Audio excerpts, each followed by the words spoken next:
ગઈકાલે સાંજે સહજાનંદ કોલેજ પર એક્ટિવા પર બે યુવતી અને એક બાઇક પર તેના માતા પિતા જઈ રહ્યા હતા ત્યારે ત્યાંથી બે બાઇક સવાર પસાર થયા હતા અને યુવતીના હાથમાં રહેલો મોબાઈલ લૂંટવાનો પ્રયાસ કર્યો હતો, પરંતુ યુવતીની સજાગતાના કારણે મોબાઈલ લૂંટતા બચી ગયો હતો અને આરોપીઓને ધક્કો માર્યો હતો, જેથી તેનું બેલેન્સ બગડ્યું હતું અને આરોપીઓ બાઇક ત્યાં જ છોડી અને ભાગી છૂટવામાં સફળ રહ્યા હતા.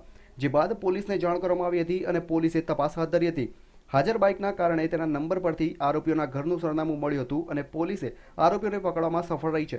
પોલીસે આરોપીઓ રોહન અને મોહિનની ધરપકડ કરી છે.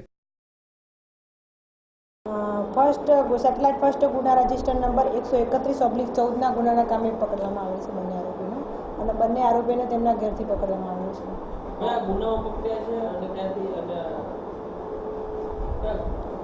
બંને આરોપીને ગુના પકડવામાં આવે છે કે બંને ફરિયાદી અને તેની બહેન શ્રી આઝાદ સોસાયટી પાસેથી પસાર થતા હતા. એ ટાઈમે એનો પીછો કરતાં કરતાં બે આરોપી, એક બાઇક ચલાવતો અને એક પાછળ બેઠેલો હતો અને ફરિયાદી બેન અને એની બેન શ્રી ગાડી ચલાવતા હતા, પાછળ બેઠા હતા. એમનો મોબાઈલ એની બેન ખભા ઉપર હાથ હતો, એના બેનના ખભા ઉપર. એ ટાઈમે અમને મોબાઈલ ઝૂંટવી લીધેલો.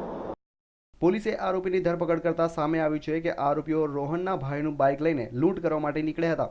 રોહન હાલ એસી રિપેરિંગનું કામ કરે છે અને અન્ય આરોપી બેકાર છે.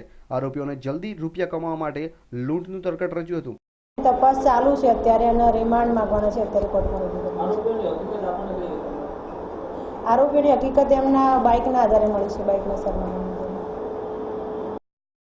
હાલ પોલીસે આરોપીના રિમાન્ડ મેળવવા માટેની તજવીજ હાથ ધરી છે.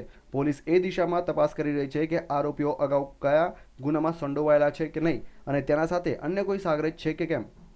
કેમેરામેન મિત ભટ્ટ સાથે કશ્યપ જોશી, ન્યૂઝ ઓનલાઈન, અમદાવાદ.